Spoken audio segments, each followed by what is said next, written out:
Hello everyone, my name is John Brooks. The video you're about to view offers evidence beyond a reasonable doubt that EMF radiation from my laptop computer caused multiple cancers in my bladder and stomach. It offers how and why it happened and presents information that you may use to prevent cancer or other maladies from occurring when you use the laptop. After viewing, please pass the information on to your friends and loved ones.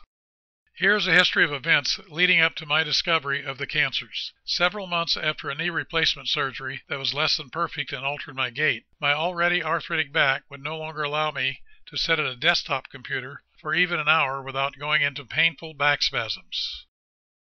In order to keep working, I took my job home with a laptop computer and set it in a lazy boy type recliner. I placed my laptop on a TV tray type device to keep the laptop's warmth from reaching my body. The move home worked well as far as keeping up with my work. From April 2008 until bladder cancer was discovered in November 2010, I sat at my laptop for 6 or more hours per day, 5 or 6 days per week. I knew laptops emitted heat radiation and protected myself. However, I did not know that laptops emitted EMF radiation. After discovery of my several bladder cancers in November 2010, I began to research EMF radiation because I did not fit the profile for bladder cancer. I had not smoked for over 30 years. I have exercised regularly all my life. For the past 15 years, I have eaten primarily an organic whole foods diet. It is a vegetarian diet except for fish, eggs, and non-fat milk.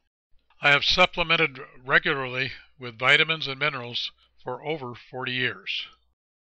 I have no family history of bladder cancer. I am not obese. I do not fit the profile for a typical stomach cancer patient either. In addition to the factors mentioned above related to bladder cancer, I had tested negatively for H. pylori bacteria infection. No family history of stomach cancer. Never experienced gastroesophageal reflux disease, GERD. It simply doesn't add up that I would contract these two cancers simultaneously. Consider these facts. The approximate population of the United States in 2010 was 312,500,000.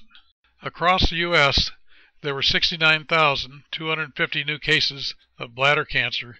Therefore, the odds of someone contracting bladder cancer in the U.S. was 69,250 divided by 312,500,000 equals 0.0002216.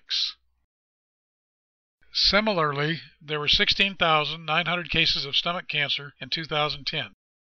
The odds of contracting stomach cancer were therefore 16,900 divided by 312,500,000 equals 0.00005408.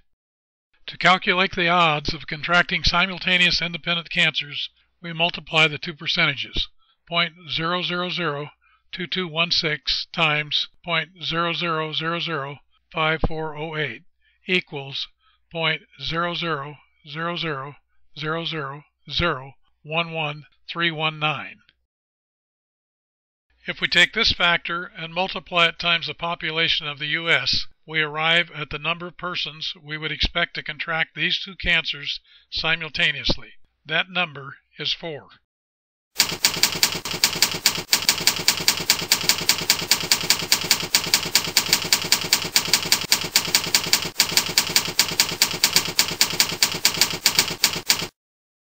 The odds of being struck by lightning in the U.S. is about 1 chance in a million. The odds of contracting simultaneous independent bladder-stomach cancers is 1 chance in 78 million. Incredibly, you are therefore 78 times more likely to get struck by lightning than to contract these two cancers simultaneously.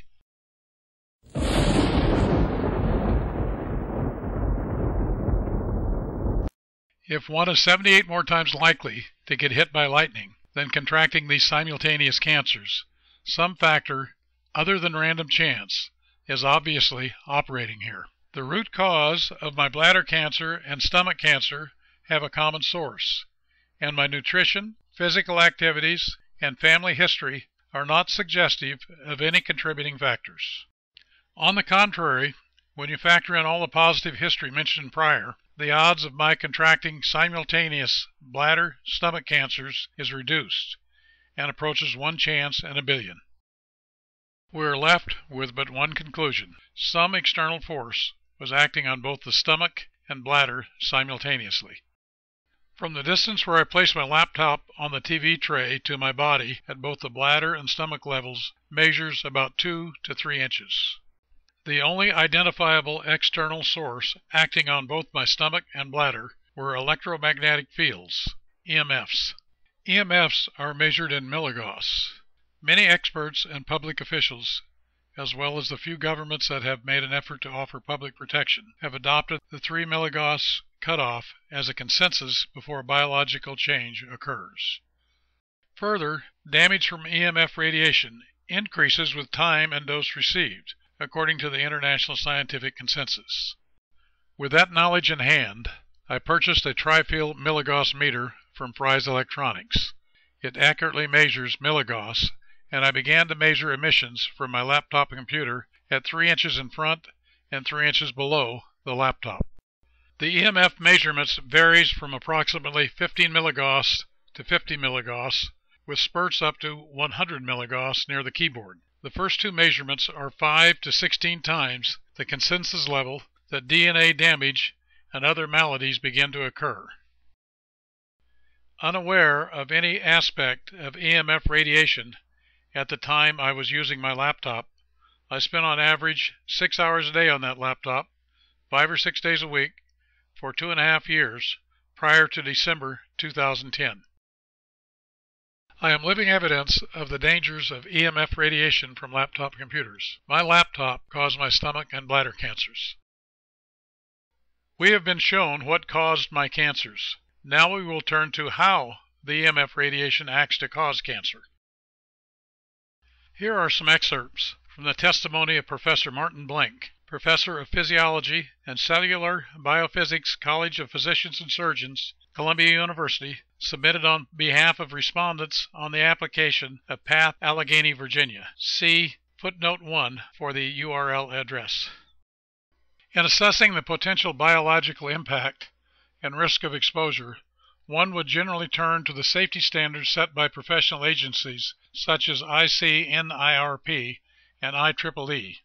However, the standards set by these agencies are unrelated to biological thresholds. They are based solely on the heating of tissue that results from the energy.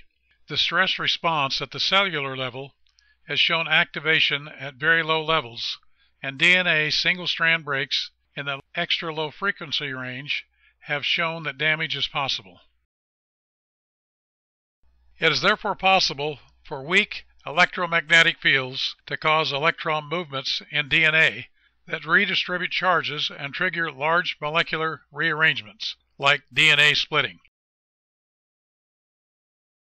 Cancer is generally believed to result from DNA damage, mutations, and it is the ability of electromagnetic fields to cause DNA damage by various mechanisms. The 3 to 4 milligauss figure has been widely accepted as providing practical guidance for a reasonable level of safety, but it does not indicate safety below that level of reactions. Professor Blank's credentials, shown in the transcript of this testimony, indicate that he is one of the foremost authorities on EMF radiation. He has 20 pages of background credits for his work in the EMF field. In my mind, he is a true hero of the past 30 years. It would be an honor to shake his hand someday. His YouTube presentation at the forum at the Commonwealth Club of California further enlightens us on the dangers of EMF radiation. You should take the time to view it. Well, there we have it. The evidence that electromagnetic field radiation caused my multiple cancers beyond any reasonable doubt. Biological changes can occur at the 3 milligauss level, and I experienced 5 to 16 times that level for 2.5 years. Computer manufacturers' negligent behavior have given me cancers that my doctors tell me that may end my life in tragic pain and indescribable ill health. But I'll be damned if you're going to radiate my grandchildren and other people's children without their knowledge of the danger. I purchased a smaller version of the same model laptop for my young granddaughter when she was in 8th grade. She stopped using it when I told her of my suspicions. But there are millions of other children and adults who are unknowingly using these radiation-emitting devices, and this video is designed to warn them before they too come down with cancer, infertility, or other debilitating disease.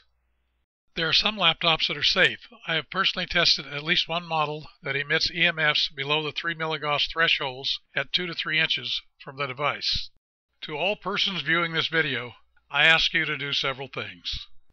First of all, demand that computer manufacturers stop calling the devices laptops. This is false, misleading, dangerous, and malicious advertising. These computers should never be placed on your lap under any conditions. Put them on a table or work desk if milligauss are low, but not within inches of your body. Check out your computer with a tri-field meter or other device and make sure that the milligauss it is emitting is below the 3 milligauss level a few inches from the device.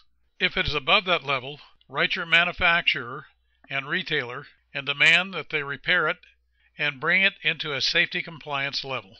Demand that retail outlets who market laptop computers measure and advise the milligauss output before they market them. A tri-field meter or other device should be available for you to personally measure laptops before you purchase them. Finally, if you or a loved one has come down with bladder, stomach, or cervical cancer, or had a radical change in sexual drive, or other dramatic change in health while using a laptop computer, write to me. I need your help in accumulating additional evidence for an eventual day in court with unnamed defendants. Godspeed, and thanks for watching. If you wish to contact me confidentially, please email me at conftojohn@aol.com. Please share this video with friends and relatives by clicking the share button.